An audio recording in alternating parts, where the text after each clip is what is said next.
Euri, adelante. Gracias al Dios Todopoderoso, Jesús, mi Señor, Salvador y Guía, y como siempre, inicio con la palabra de Dios. Oye, tú te vas a quedar callado con lo que Julio te dice. Tesalonicenses 5, 16, 18. Oye mi respuesta a todos los que de alguna manera, ¿verdad?, están sin el Señor, no a Julio, sino a todos. Estén siempre alegres. Nunca dejen de orar. Sean agradecidos en todas circunstancias, pues esa es la voluntad de Dios para todos nosotros que pertenecemos a Cristo. Esas epístolas son la base del catolicismo. Tú debías meterte a la iglesia católica. No, tesalonicenses, sabes que todos somos cristianos. Lo importante es que todos somos cristianos. Los católicos son mis hermanos. Yo los quiero mucho. ¿Ganar adeptos? ¿Tú eres de la iglesia católica? Yo me formé en la iglesia católica. Bueno, pero somos hermanos. Porque al final de cuentas, Cristo es nuestro centro. Para es los lo mismo todo al final. No, pero es que la iglesia católica es un museo, loco. Pero no, que de ahí. Oigan lo siguiente. Ahora, la iglesia tanto José como Julio se refirieron al Quick Banco Digital, Quick, la plataforma nueva del que el Banco Popular anunció en el día de ayer. Eso es, todo lo han dicho, todos los analistas financieros, que implica el inicio de una nueva etapa en la banca dominicana. Una nueva etapa porque la tendencia de hace tiempo, y sobre todo la pandemia lo multiplicó aún más, la tendencia de todos los bancos es en cada ocasión ser más digital. Todos los productos, todos los servicios, llevarlo al plano digital, porque eso economiza. Primero, da más garantía de seguridad. Y segundo, economiza una serie de elementos importantes y facilita las transacciones y las acciones de todos sus clientes. Ese es el elemento central y a eso es que lleva todo este aumento de la tecnología. Ya tanto Julio como José dieron los detalles de una serie de elementos que va a contener, pero hay un aspecto que yo quiero plantear en este elemento, que esto trae un reto ¿para quién?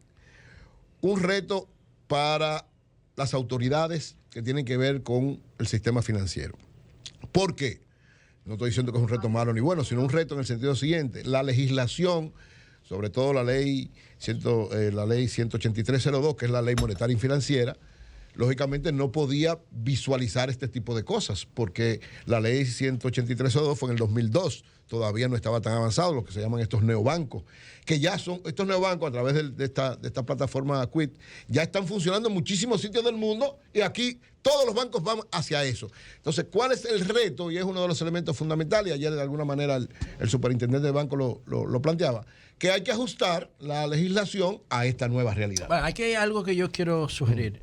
Lo que pasa con los bancos en línea que son alimentados por IA y por data, por data mining, el análisis de datos rápido, es que ellos tienen algoritmos que en lo que un banco tradicional se toma 24 horas o 72 horas, ellos lo hacen en 30 segundos. Así es, esa es la idea. Entonces, eso lo creó el de Alibaba en China, Jack Ma.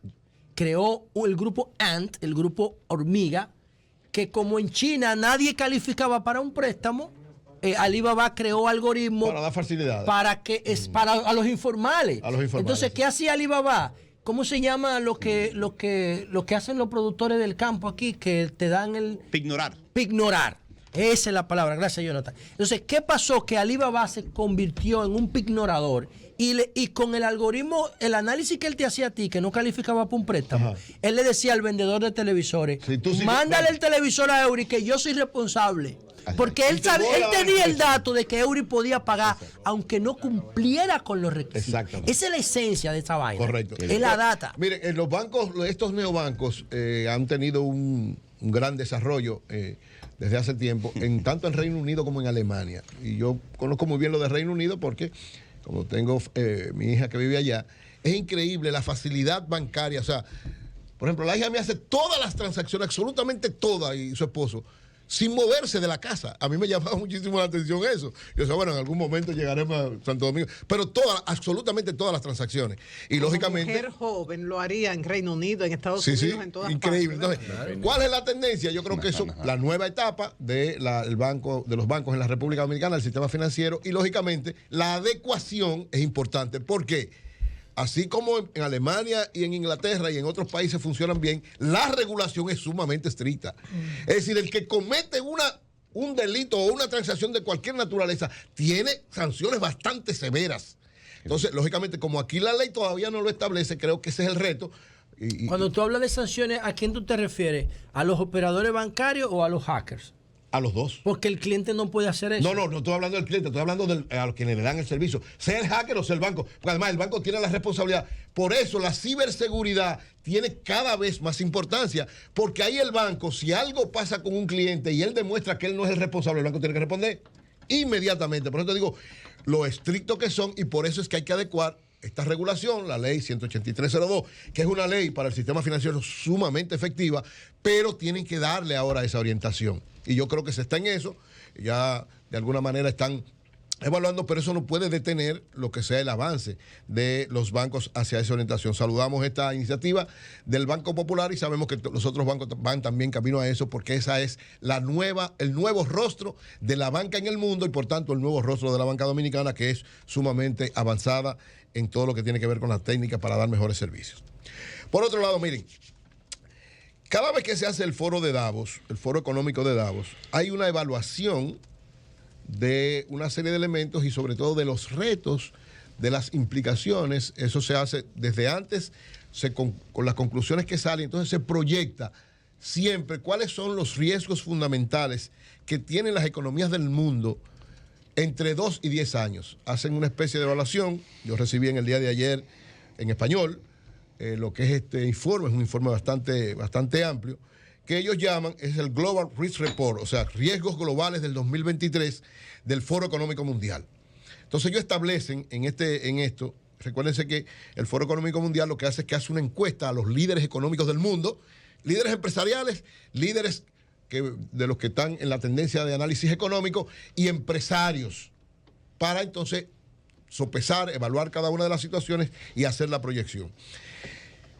Establecen 11 temas fundamentales que desde el punto de vista del Foro Económico Mundial son los elementos que van a determinar como riesgo la etapa de entre 2 y 10 años. Es decir, ahora estamos en el 2023, estamos hablando entre el 2025 al 2035. Es una proyección de 2 a 3 años. Empezando desde ahora, pero lógicamente viéndolo en perspectiva de 2 años hacia 10.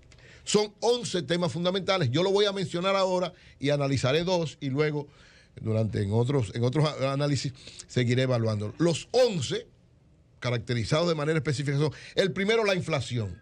Es un gran riesgo para el mundo entero. Para el mundo entero. Nosotros lo estamos viviendo de manera especial en la República Dominicana, pero es un riesgo para todas las economías del mundo, fruto de la nueva realidad económica que se está viviendo. Por vía de la inflación, el costo de la vida y sobre todo el hecho de que puede aumentar los niveles de pobreza en todos los países del mundo. Es decir, dice el Foro Económico Mundial que el hecho de la combinación inflación y altos costos de la vida vaya a conllevar a que aumenten los niveles de pobreza en todos los países del mundo.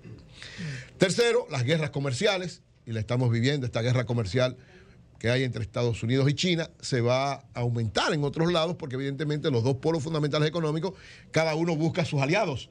Y ustedes ven como China está buscando de aliados tanto a India como a Rusia para poder de alguna manera enfrentar lo que es Estados Unidos, que tiene prácticamente el mundo entero a su lado. Entonces, tenía, exacto. Estas guerras comerciales se van a incrementar en este periodo de 2 a 10 años. El cuarto elemento que plantea el Foro Económico Mundial es la salida de capitales de mercados emergentes. Es decir, oigan bien, mercados que podrían empezar a desarrollarse fruto de esta tensión mundial económica, puede ser que no fluyan tan rápidamente a mercados emergentes esos capitales. Lógicamente, América Latina es un mercado, digamos, aunque es sólido para todos nosotros, pero de alguna manera, frente a las grandes potencias mundiales, es un mercado para ellos emergente. Para China, por ejemplo. Latinoamérica es un mercado emergente. Para Estados Unidos ya es un mercado consolidado. Entonces, esa lucha comercial puede llevar, y lógicamente la República Dominicana desde hace bastante tiempo fluye bastante en lo que es la inversión extranjera, pero hay que estar preparado porque ese es uno de los riesgos de esta nueva etapa que vive el mundo, económicamente hablando. El quinto elemento son los disturbios sociales generalizados.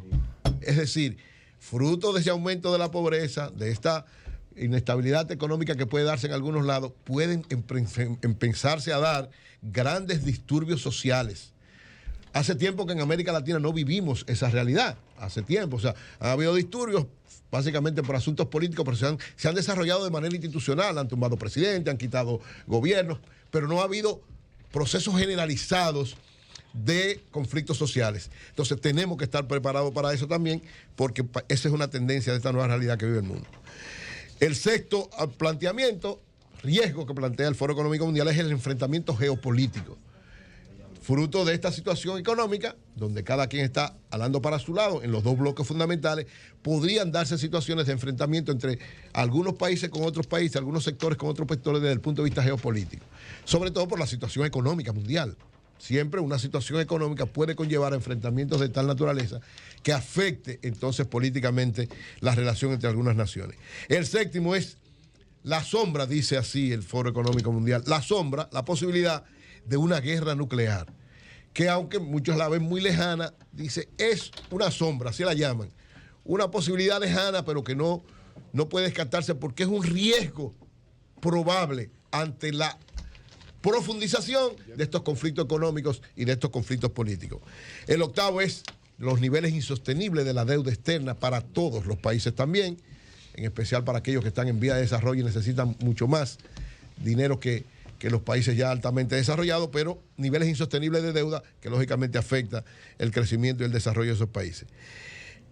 Como corolario de todas estas cosas, va a bajar los niveles de crecimiento en todo el mundo, ya eso lo hemos visto, Estados Unidos bajó sus niveles de crecimiento, nosotros, que era la economía más sólida de América Latina, bajamos nuestros niveles de crecimiento y todo el mundo está bajando sus niveles de crecimiento. El décimo, la reducción de los niveles de inversión, fruto también de toda esa realidad que se está planteando. Ahí va a fluir menos la inversión porque cada quien va a tratar de consolidar de manera particular y llevar esas inversiones a áreas que tengan que ver directamente con ellos y no a otros lados. Y finalmente, lo que es la presión para todo el mundo, que es la presión del cambio climático y de la inversión cada vez más en proyectos que tengan que ver con respeto al medio ambiente. Ese es un gran riesgo que lo plantea como el número 11. Esos son los 11 riesgos que plantea el Foro Económico Mundial que se va a dar en estos 2 a 10 años. Y simplemente quiero referirme brevemente a los dos primeros, inflación y costo de la vida. Son las dos caras de este tiempo. Dos caras difíciles. O sea, la inflación no ha podido ser enfrentada de manera efectiva por nadie en el mundo. Es decir, se han dado pasos desde las economías más grandes, como es el caso de los Estados Unidos y Europa, hasta nuestras economías en América Latina, pero hasta ahora, aunque en algunos momentos se ha frenado niveles de inflación, siguen altos y con el riesgo grave de que continúen subiendo. Y eso, el corolario que tiene es el alto costo de la vida, que es una de las grandes cosas, porque inflación y alto costo de la vida, como muy bien dice el Foro Económico Mundial, lleva directamente a aumento de pobreza y afectar cada vez más a los que menos tienen o a la clase media, que la lleva a a perder sus niveles de bien vivir, de ingresos y de todo lo que se plantea. Entonces, estos dos elementos son claves y todos los gobiernos del mundo, ¿verdad? Y en especial los gobiernos que tienen que ver con nosotros, que es el gobierno dominicano, deben evaluar ciertamente las medidas hacia esas dos áreas, porque a final de cuentas eso es lo que nos va a afectar a todos los dominicanos en esta época. Cambio fuera.